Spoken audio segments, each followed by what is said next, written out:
नमस्कार, मी यामिनी महामुडकर. महाराष्ट्र कॉलिंग या विशेष कार्यक्रमात तुम्हा सगळ्यांचं स्वागत आहे. मंडळी, वैद्यकीय क्षेत्रात करिअर करण्याचं स्वप्न पाहणाऱ्या प्रत्येक विद्यार्थ्यासाठी आणि पालकांसाठी नीट ही परीक्षा अत्यंत महत्त्वाची असते. मात्र अलीकडच्या काळामध्ये री-नीट परीक्षा आणि निकालांमधील गोंधळामुळे लाखो विद्यार्थ्यांचं वर्ष आणि त्यांचं बहुमूल्य करिअर धोक्यात आलंय. अशा तणावपूर्ण आणि संभ्रमाच्या वातावरणात स्वतःचा एक वर्षाचा मौल्यवान वेळ न घालवता परदेशामध्ये, विशेषतः रशियामध्ये जाऊन MBBS पूर्ण करणं हा एक अत्यंत उत्तम, सुरक्षित आणि खात्रीशीर पर्याय विद्यार्थ्यांसमोर उपलब्ध आहे. याच अत्यंत ज्वलंत आणि महत्त्वाच्या विषयावर म्हणजेच री-नीटचा गोंधळ, वर्ष वाचवा, रशियात MBBSचा पर्याय निवडा, या विषयावर सखोल मार्गदर्शन करण्यासाठी आज आपल्यासोबत एक विशेष व्यक्ती उपस्थित आहेत, डॉक्टर अमित कांबळे. सर, स्वागत आहे. नमस्कार. प्रेक्षको, वैद्यकीय शिक्षणाच्या क्षेत्रामध्ये आणि विद्यार्थ्यांना परदेशात करिअरच्या योग्य वाटा दाखवण्यामध्ये डॉक्टर अमित कांबळे यांचा एक दांडगा अनुभव आहे. री-नीटच्या या गोंधळातून पालकांनी आणि विद्यार्थ्यांनी न घाबरता कोणता सुवर्ण मध्य काढायला हवा, रशियामध्ये शिक्षणासाठी नेमकी प्रक्रिया कशी असते आणि विद्यार्थ्यांचं भविष्य कसं सुरक्षित होऊ शकतं, हे आज आपण त्यांच्याकडून सविस्तरपणे जाणून घेणार आहोत. पण त्याआधी मी डॉक्टरांची तुम्हाला अगदी थोडक्यात ओळख करून देते. डॉक्टर अमित कांबळे हे AK एज्युकेशनल कन्सल्टंटचे संचालक आहेत आणि त्यांनी रशियातील नामांकित वोल्गोग्राड स्टेट मेडिकल युनिव्हर्सिटीमधून MD पदवी पूर्ण केली आहे. गेल्या 26 वर्षांपासून ते भारतीय विद्यार्थ्यांना आणि पालकांना डॉक्टर बनण्याचं स्वप्न पूर्ण करण्यासाठी योग्य मार्गदर्शन करतात. डॉक्टर अमित कांबळे हे रशियामध्ये भारतीय विद्यार्थ्यांसाठी MBBS प्रवेश प्रक्रिया सुरू करणारे भारतातील पहिले अधिकृत सल्लागार आहेत. त्यांच्या मार्गदर्शनाखाली शिकलेल्या बहुतांश पदवीधरांनी वोल्गोग्राड, कझान, मॉस्को, प्रिव्होल्स्की आणि Emmanuel Kant Baltic federal university यांसारख्या रशियातील सर्वोत्तम सरकारी वैद्यकीय विद्यापीठांमधून अगदी पहिल्याच प्रयत्नामध्ये FMGE परीक्षा यशस्वीरित्या उत्तीर्ण केली आहे. वैद्यकीय शिक्षण क्षेत्रातील त्यांच्या या अतुलनीय योगदानासाठी त्यांना भारताच्या माजी राष्ट्रपती प्रतिभाताई पाटील आणि महाराष्ट्राचे माजी मुख्यमंत्री एकनाथ शिंदे यांच्या हस्ते सन्मानित करण्यात आले आणि याशिवाय त्यांना रशियन फेडरेशनकडून कृतज्ञता प्रमाणपत्र देऊनही गौरवण्यात आलेलं आहे. गेल्या 2 दशकांमध्ये त्यांच्या मार्गदर्शनाखाली शिकलेले हजारो पदवीधर आज भारतामध्ये अगदी यशस्वीरित्या वैद्यकीय सेवा करतात. कौटुंबिक जीवनातही ते स्थिरावलेले आहेत, जे त्यांच्या महान वारशाची साक्ष देतात. रशियातील वैद्यकीय शिक्षणात विद्यार्थ्यांसाठी शिस्त, उद्देश आणि आत्मजबाबदारी अत्यंत महत्त्वाची आहे, असा सरांचा ठाम विश्वास आहे. आपण आता विषयाला सुरुवात करूया. अतिशय महत्त्वाचा विषय आहे. पहिला प्रश्न हाच असणार आहे की री-नीटच्या फेर परीक्षेमुळे विद्यार्थी आणि पालकांना सध्या कोणत्या आव्हानांना सामोरं जावं लागतंय आणि याचा त्यांच्यावर एकंदरीत काय परिणाम होतोय, त्याविषयी सर सांगा. या री-नीटमुळं झालेलं असं आहे की विद्यार्थी मेंटली एक्झॉस्ट झालेले आहेत आणि सिस्टीम वर विश्वास उडल्या कारणाने त्यांना लॅक ऑफ मोटिवेशन आहे आणि रिस्टार्ट कुठून करायचं आणि किती करायचं हा देखील त्यांच्यासमोर प्रश्न आहे. शिवाय जो कट ऑफ आहे तो देखील चेंज झालेला आहे. त्याच्यामुळं विद्यार्थी एक सेल्फ डाऊटमध्ये गेलेले आहेत आणि अशा परिस्थितीत पालक देखील जे आहेत ते अतिशय इमोशनली स्ट्रेस्ड आहेत. बरोबर. आता त्यांनी त्यांचा स्ट्रेस हँडल करायचा का लेकरांकडे लक्ष द्यायचं ह्या दुविधेत देखील पालक आहेत. ह्याचा ओव्हरऑल इम्पॅक्ट जर आपण पाहिला तर आपल्याला असं बघायला मिळतं की त्यांच्या करिअरबद्दल एक अनसर्टन्टी निर्माण झालेली आहे. त्यांच्या फ्युचर अनसर्टन आहे असं विद्यार्थ्यांना वाटत आहे. त्याच्यानंतर जी काउन्सिलिंगची प्रक्रिया आहे ती डिले झाल्या कारणाने रजिस्ट्रेशन, सीट अलॉटमेंट्स ह्या देखील डिले झालेल्या आहेत. त्याच्यामुळं विचार करण्यासाठी तितकासा पुरेसा वेळ नाही आहे. बरोबर. शिवाय गॅप घ्यायचा का नाही घ्यायचा, पुढच्या वर्षी आणि काही गोष्टींना सामोरं जावं लागतं का, हा देखील प्रश्न आहे. आणि परदेशात शिकायला जायचं का नाही, कारण नवीन जे नॅशनल मेडिकल कमिशनचे जे गाईडलाईन्स आहेत ते अतिशय कडक आहेत. तिथं देखील क्लॅरिटी नाही आहे आणि प्रचंड गोष्टी महाग होत चाललेल्या आहेत. म्हणून फायनान्शियल प्लॅनिंग देखील जे आहे ते प्रेडिक्ट आज पालक करू शकत नाही. सर, सध्या आपण पाहतोय बऱ्याच विद्यार्थ्यांना डॉक्टरकीचं शिक्षण घ्यायचं असतं, तर त्याला रशियामध्ये एखाद्याला प्रवेश घ्यायचा असेल तर मार्गदर्शकाची भूमिका किती महत्त्वाची असते, त्याविषयी सांगा. कसं आहे की ॲप्लिकेशन प्रक्रिया, ॲडमिशन प्रक्रिया ही फारशी अवघड नसते. ही अतिशय स्ट्रेट फॉरवर्ड आणि ट्रान्सपरंट प्रक्रिया जरी असली तरी विद्यार्थ्यांना करेक्ट डिरेक्शन दाखवणं हे एका कन्सल्टंटचं काम आहे. आणि AKC जी आहे ही रशियन गव्हर्नमेंट विद्यापीठांची भारतामधील अधिकृत प्रतिनिधी आहे. बऱ्याच वेळेस काय होतं, सोशल मीडियावरची इन्फॉर्मेशन किंवा इंटरनेटची जी इन्फॉर्मेशन घेऊन विद्यार्थी एका निर्णयावर येतात आणि चुकीच्या देशामध्ये किंवा चुकीच्या विद्यापीठामध्ये देखील जाऊ शकतात. म्हणून फेस टू फेस काउन्सिलिंग फार महत्त्वाचं आहे, हे समजून घेण्यासाठी की विद्यार्थ्याचे प्रायोरिटीज काय आहेत, त्याचं विजन काय आहे स्वतःसाठी, त्याचा पर्पज काय आहे आणि तो विद्यार्थी सेल्फ अकाउंटेबल आहे का नाही हे देखील चेक करणं खूप गरजेचं आहे. कारण इंटरनॅशनल ॲडमिशन्स जेव्हा म्हणतो, एक ब्युरोक्रेसी त्याच्यामध्ये असते. ॲप्लिकेशनसाठी डॉक्युमेंटेशन प्रक्रिया, विजा फॉर्मॅलिटीज त्याच्यामध्ये येऊ शकतात, लॉजिस्टिक्स असतात आणि लँग्वेज बॅरियर देखील असू शकतं. म्हणून एक ऑथराइज्ड कन्सल्टंट असला तर ह्या सर्व प्रश्नांची सहजपणे उत्तरं आणि करेक्ट मार्गदर्शन आपल्याला नक्कीच मिळू शकतं. बरोबर. असं सध्या बघायला गेलात का पूर्वीपेक्षा आता बऱ्यापैकी मुलं विद्यार्थी जे आहेत ते रशियामध्ये जाऊन डॉक्टरकीचं शिक्षण घेतात. विद्यार्थी मोठ्या शहरांमधले जे कडक नियम असलेले कॉलेजेस टाळतात, त्याचं नेमकं कारण काय आहे आणि रशियातील कमी खर्चाच्या बजेट फ्रेंडली कॉलेजेसची ते निवड का करतात? बजेट खूप महत्त्वाचा रोल प्ले करतं एका डिसिजनवर येण्यासाठी. आणि आज काल जर आपण बघितलं तर विद्यार्थी हे क्वालिटी ऑफ एज्युकेशनपेक्षा लाईफस्टाईलला त्यांचा प्रेफरन्स जास्ती आहे आणि कम्फर्ट झोनमध्ये विद्यार्थी असतात आणि कॉम्प्रोमाइज त्यांना करायला आवडत नसतं. आता रशियाची जी मोठी प्रीमियम युनिव्हर्सिटीज आहेत, जे मॉस्को, सेंट पीटर्सबर्ग, कझान, वोल्गोग्राड ह्या प्रमुख शहरांमध्ये आहेत, ते अतिशय स्ट्रिक्ट आहेत. आणि काय होतं की त्यांना अटेंडन्स हा कंपल्सरी लागत असतो. सो काही छोट्या गोष्टी जरी विद्यार्थ्यांच्या झाल्या, अटेंडन्स नाही झालं किंवा काही छोट्या चुका जर विद्यार्थ्यांच्या झाल्या तर त्या सगळ्या रिपोर्ट त्या पालकांना करत असतात. विद्यार्थ्यांना काय वाटत असतं की बाबा मी आता स्कूलमध्ये नाही आहे, तर अशा सगळ्या गोष्टी माझ्यावर वॉच ठेवल्या जातात आणि त्यांना वाटतं की त्यांच्या फ्रीडमवर कुठंतरी एक लिमिटेशन येत आहे. आणि हे जे युनिव्हर्सिटीज आहेत, प्रीमियम युनिव्हर्सिटीज, ह्या सगळ्या डिसिप्लिनला घेऊन त्यांचं काम करत असतात आणि त्यांचा मेन ऑब्जेक्टिव्ह जो आहे तो अकॅडमिकवर त्यांचा फोकस जास्त असतो. काही विद्यार्थ्यांना ज्यांना एक्स्ट्रा करिक्युलम ॲक्टिव्हिटीज जास्ती आवडत असतात, कदाचित म्हणून असे विद्यार्थी जे आहेत हे छोट्याशा टाउन्समध्ये किंवा रशियाच्या खेड्यापाड्यात जाणं जास्ती पसंत कदाचित करत असतील. बरं, आता एक महत्त्वाचा प्रश्न असा की रशियामधील जे सरकारी वैद्यकीय महाविद्यालय आहेत त्या ठिकाणी प्रवेश घेण्यासाठी पात्रता निकष देखील खूप असतात, त्याविषयी सांगा, ते कोणते आहेत? 12वी सायन्समधून ओपन कॅटेगरीच्या विद्यार्थ्यांना 50% मार्क असणं आवश्यक आहे. रिझर्व्ड कॅटेगरीच्या विद्यार्थ्यांना फिजिक्स, केमिस्ट्री, बायोलॉजीमध्ये 40% मार्क्स असणं आवश्यक आहे. शिवाय त्यांचं कास्ट सर्टिफिकेट आणि व्हॅलिडिटी असणे देखील महत्त्वाचं आहे.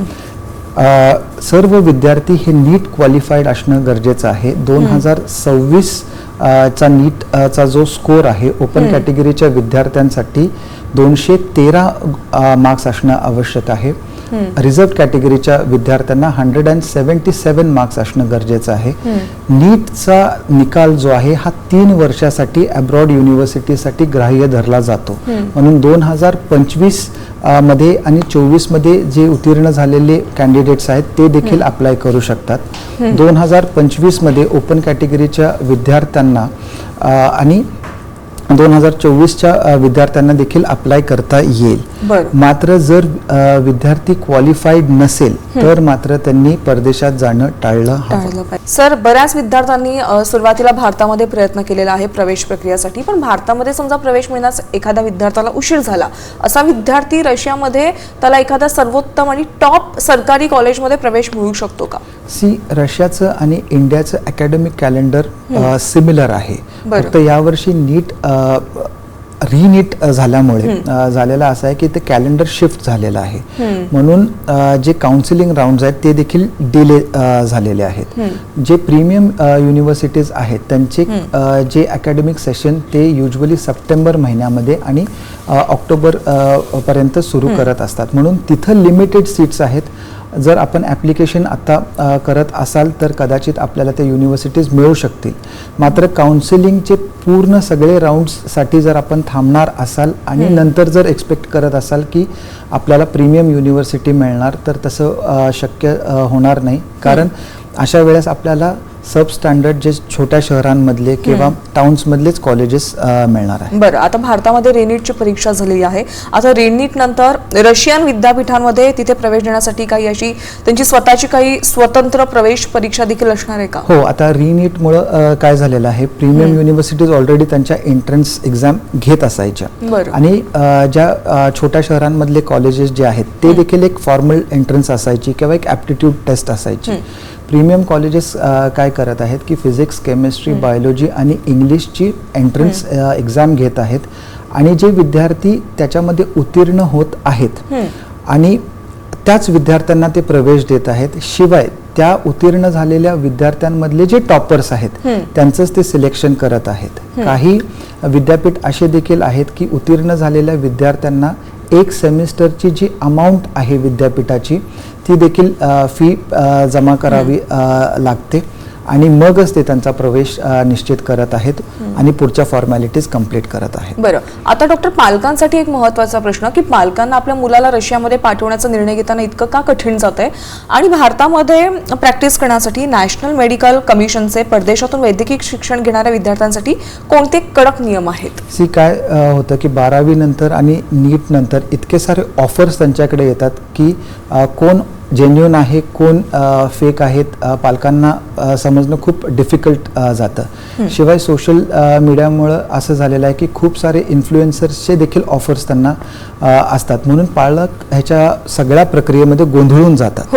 शिवाय आता NMCचे जे फॉरेन मेडिकल रेग्युलेशन्स आहेत ते काय सांगतं की जे विद्यार्थी परदेशात जाणार आहेत त्यांनी ज्या देशामध्ये ज्या शहरामध्ये जाणार आहेत ज्या विद्यापीठामध्ये जाणार आहेत तिथूनच त्यांचं एज्युकेशन कंप्लीट करण्याची गरज आहे आणि ट्रान्सफर अलाउड नाही आहेत. हा संपूर्ण कोर्स इंग्रजी माध्यमातून होणं गरजेचं आहे आणि 54 मंथ्स हा ड्युरेशन असणं गरजेचं आहे आणि त्याच्यानंतर 1 वर्षाची इंटर्नशिप म्हणजे 12 महिन्याची इंटर्नशिप करणं गरजेचं आहे. कोर्स झाल्यानंतर इंटिग्रेटेड इंटर्नशिप चालणार नाही.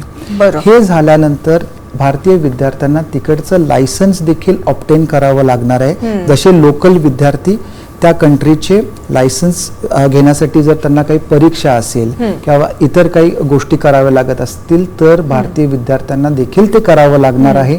मग जाऊन ते FMGE किंवा नेक्स्ट परीक्षेला पात्र ठरतील आणि इथं आल्यानंतर देखील त्यांना एखादी क्लिनिकल रोटेशन 12 महिन्याची करावी लागणार आहे आणि ह्या संपूर्ण सगळ्या गोष्टी करण्यासाठी त्यांना मात्र 10 वर्षाचा कालावधी NMCने फिक्स केलेला आहे. मग पालक ह्याच्यामध्ये काय होतं की जर काही विद्यापीठांनी रूल्स व्हायोलेट केले तर काय होईल, जबाबदारी विद्यार्थ्यांची अशा ठिकाणी विद्यापीठांनी नाही घेतली तर काय करणार, विद्यापीठ मदत करेल का नाही हे देखील गरजेचं आहे. आणि विद्यार्थ्यांचा जो स्टडी विजा आहे कोर्स झाल्यानंतर तो वर्क विजा त्यांना करावा लागणार आहे. मग रशियन हॉस्पिटल्स ते स्पॉन्सर करतील का आणि जर ह्या गोष्टी झाल्याच नाहीत तर ही डिग्रीज पूर्ण इनव्हॅलिड होईल का हा प्रश्न देखील पालकांसमोर आज नक्कीच आहे. आणि जर योग्य मेंटॉर मिळाला तर या सगळ्या प्रश्नांची उत्तरं त्यांना आधीच मिळतात प्रवेशाच्या आधीच. बरेच पालक बऱ्याच चुका करतात, जसं की रशियातील एखादं अतिशय स्वस्त बजेट फ्रेंडली किंवा एखाद्या लहान गावांमधील खेड्यापाड्यांमधल्या विद्यापीठांमध्ये ऍडमिशन घेतात. ते करणं किती टाळलं पाहिजे?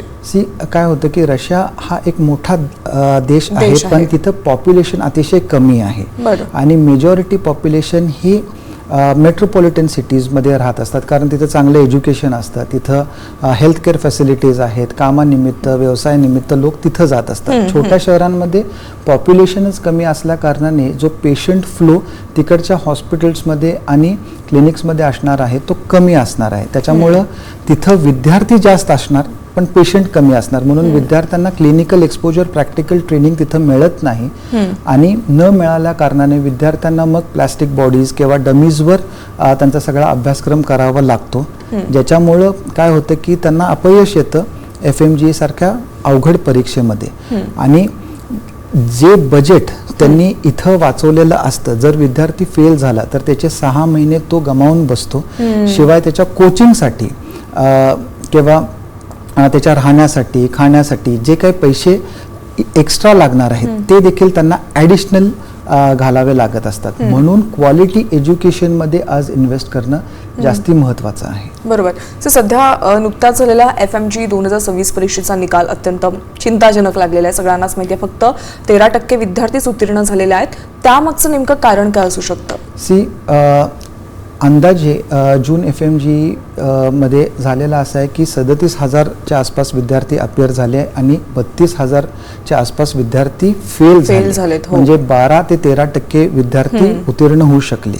म्हणजे अगोदरच्या तुलनेमध्ये जे 23% विद्यार्थी पास होत होते तरी 50% डिक्लाइन आहे. ह्याच्यात मेन जे रिझन आहे ते आहे क्वालिटी ऑफ एज्युकेशन. दुसरा क्लिनिकल एक्सपोजर कमी असल्या कारणाने विद्यार्थ्यांना थिओरिटिकल नॉलेजवर डिपेंड राहावं लागतं. बरेचसे छोट्या विद्यापीठांमध्ये काय होतं की एक सोपी वायवा टेस्ट किंवा MCQs पॅटर्ननी परीक्षा घेतली जाते. जसं भारतामध्ये रिटन एक्झाम्स असतात किंवा प्रॅक्टिकल एक्झाम्स असतात, कॉन्सेप्ट बेस्ड टेस्ट्स असतात. तसा अवघड फॉर्मॅट नसल्या कारणाने विद्यार्थी तिकडच्या सोप्या टेस्टला अंगवळणी पडतो आणि त्यांना वाटत असतं की आपण जे काय अभ्यास करत आहे ते करेक्टच आहे. कधी कधी काय होतं की लँग्वेज बॅरियर देखील असू शकतं. विद्यार्थ्यांना त्यांची भाषा येत नसते पेशंट बरोबर इंटरॅक्ट करत असताना, म्हणून केस हिस्ट्रीज ते लिहू शकत नाहीत, म्हणून ते डायग्नोज लावू शकत नाहीत आणि ऑफकोर्स डायग्नोज लागला नाही तर ते ट्रीटमेंट देखील करू शकत नाहीत. म्हणून फार गरजेचं आहे की आपण क्वालिटी एज्युकेशनकडं लक्ष देणं गरजेचं आहे, ना की ह्या छोट्या शहरांमध्ये आणि स्मॉल टाउन्समध्ये जाऊन आपला टाइम वेस्ट करणं टाळणं गरजेचं आहे. बरं सर, बऱ्याचदा पालक आणि विद्यार्थ्यांनी रशिया प्रवेशाबाबत माहिती घेताना ना सोशल मीडियावर ज्या काही त्यांना जाहिराती दिसतात, ॲड्स दिसतात, व्हिडिओ दिसतात, ते बघून ते ॲडमिशन घ्यायला जातात. त्याविषयी तुम्ही पालकांना मार्गदर्शन करा. कसं झालेलं आहे की अझम्पशनच्या बेस्डवर एक इल्युजन क्रिएट करण्यात येतं की मी एजंटच नाही आहे, मी कन्सल्टंटच नाही आहे, मी इकडचा तुमचा मोठा भाऊ आहे, मोठी बहीण आहे, फ्रेंड आहे. आणि जे विद्यार्थ्यांना ऐकायचं असतं ते त्यांना ऐकवलं जातं आणि अतिशय रील्सच्या माध्यमातून, ग्राफिक्सच्या माध्यमातून त्यांना ज्या गोष्टी बघायच्या ते दाखवल्या जातात. म्हणून जे इंटरनेटवर ज्या काही पॉप्युलर गोष्टी असतील त्याच्या बेसिसवर न हे करता त्यांचे क्रेडेन्शियल्स काय आहेत, त्यांचे ॲफिलिएशन्स काय आहेत आणि त्यांना ॲक्च्युली ॲडमिशन करण्यासाठी कोणी तर सांगत आहे का ते स्वतः करत आहेत हे देखील पालकांनी चेक करणं गरजेचं आहे आणि त्याच्यापासून दूर राहणं गरजेचं आहे. बरोबर. आणि आता एक महत्त्वाचा प्रश्न पालकांसाठी की बजेट विषयी. रशियातील टॉप सरकारी कॉलेजचा एकूण बजेट किती असतो? एका अकॅडमिक इयरमध्ये 2 सेमिस्टर्स असतात आणि प्रीमियम युनिव्हर्सिटीज मध्ये ह्या वर्षाचं जे बजेट आहे अंदाजे 2.25 पासून 3 लाखापर्यंत आहे, ज्याच्यामध्ये कॉलेजची फी, हॉस्टेलची फी, मेडिकल इन्शुरन्स, त्यांचे विजा एक्सटेन्शनचे खर्च आणि मेडिकल चेकअप आहे. वैयक्तिक खर्चासाठी विद्यार्थ्यांना अंदाजे 8 ते 10 हजार रुपये प्रत्येक महिन्याला लागू शकतो, ज्याच्यामध्ये त्यांचा जेवणाचा खर्च, त्यांचा मोबाईल रिचार्जचा खर्च समावेश असतो आणि तिकीटचा खर्च देखील आपण सेपरेट कॅल्क्युलेट करण्याची गरज आहे. बरं सर, आणि आता एक महत्त्वाचा प्रश्न प्रत्येक पालकाला पडला असेल की रशियामध्ये भारतीय विद्यार्थ्यांसाठी हॉस्टेलची वगैरे व्यवस्था कशी असते, तिथे राहणं कितपत सुरक्षित आहे? ज्या विद्यापीठांमध्ये आम्ही आमच्या विद्यार्थ्यांना पाठवत असतो तिथं गव्हर्नमेंट हॉस्टेल्स आहेत. मुलांचे आणि मुलींचे हॉस्टेल्स जे आहेत ते सेपरेट फ्लोज तिथं असतात. काही कॅम्पसमध्ये हॉस्टेल्स आहेत, काही सिटी सेंटरमध्ये हॉस्टेल्स आहेत. सर्व सुखसोयी तिथं आहेत, म्हणजे त्यांच्या beds, study table, chair, wardrobe, reading rooms आहे, जिम्नेजियम आहे, स्पोर्ट्स कॉम्प्लेक्स आहे आणि हे सर्व कॅम्पस जे आहेत हे सर्व्हेलन्सच्या अंडर असतं. सिक्युरिटी गार्ड्स आहेत. त्याचप्रमाणे थंड गरम पाण्याची सोय तिथं आहे. जवळ ग्रॉसरी स्टोअर आहे, फार्मसी आहे, पोलीस स्टेशन आहेत. सो सर्व गोष्टी तिथं अवेलेबल आहेत आणि विद्यापीठामध्ये सगळे क्लासेस काय लागत नसतात. ते सिटीच्या हॉस्पिटल्स आणि क्लिनिक्समध्ये विद्यार्थी ट्रॅम्प्स, ट्रॉली बसेसनी त्यांच्याकडे सिटी पास असतात, ते प्रवास करू शकतात. बरं, आणि तिथे जेवणाची वगैरे, भारतीय जेवणाची वगैरे कशी सोय असते विद्यार्थ्यांना? ऑफकोर्स व्हेजिटेरियन, नॉन व्हेजिटेरियन दोन्ही सोयी अवेलेबल आहेत. मात्र छोट्या टाउन्समध्ये काय होतं की मेसचे पैसे त्यांच्याकडून 10 महिन्याचे एक्स्ट्रा घेतले जातात. मग तुम्ही ते जेवण खा, तुम्हाला जेवण आवडू देत किंवा न आवडू देत. मात्र मोठ्या शहरांमध्ये कसं असतं की तिथं इंडियन रेस्टॉरंट्स आहेत, प्रायव्हेट मेस आहेत आणि अटॅच्ड किचन्स असल्या कारणाने विद्यार्थी स्वतः देखील त्यांचं जेवण बनवू शकतील. आता एक महत्त्वाचा प्रश्न की विद्यार्थी इतक्या लांब पहिल्यांदा जात असतात, मग रशियाला जाताना विद्यार्थ्यांसोबत प्रवास कोण करतं? विद्यार्थी आमचे कुठेही एकटे जात नाहीत, ते ग्रुप्समध्ये जात असतात आणि मी त्यांच्याबरोबर वैयक्तिक ट्रॅव्हल करत असतो. बरं. आता जाता जाता एक महत्त्वाचा प्रश्न की विद्यार्थी आणि पालक तुम्हाला प्रत्यक्ष कसं काय भेटू शकतात आणि AKECच्या माध्यमातून रशियातील MBBS प्रवेशासाठी त्यांना अर्ज करायचा असेल तर ते कशा पद्धतीने करू शकतात? जे दिलेले नंबर्स आहेत त्याच्यावर आपण कॉन्टॅक्ट करू शकता, अपॉइंटमेंट आपली रजिस्टर करू शकता. शिवाय यूट्यूबवर आमचे जे उत्तीर्ण झालेले विद्यार्थी आहेत, ग्रॅज्युएट्स आहेत, त्यांचे पालक आहेत, त्यांचे देखील टेस्टिमोनियल्स आपण यूट्यूब AKEC इंडिया ह्या चॅनलवर पाहू शकता. शिवाय आमच्या वेबसाईटवर देखील AKECindia.com वर आपण रजिस्टर करू शकता आणि माझ्या भेटीस आपण येऊ शकता. डॉक्टर, आज तुम्ही इथे आलात आणि प्रेक्षकांना रशियामध्ये MBBS साठी काय सुवर्ण संधी उपलब्ध आहेत त्याविषयी योग्य मार्गदर्शन केलं, त्याबद्दल आभार. थँक्यू. महाराष्ट्र कॉलिंगमध्ये वेळ झाली आज इथेच थांबण्याची. नमस्कार.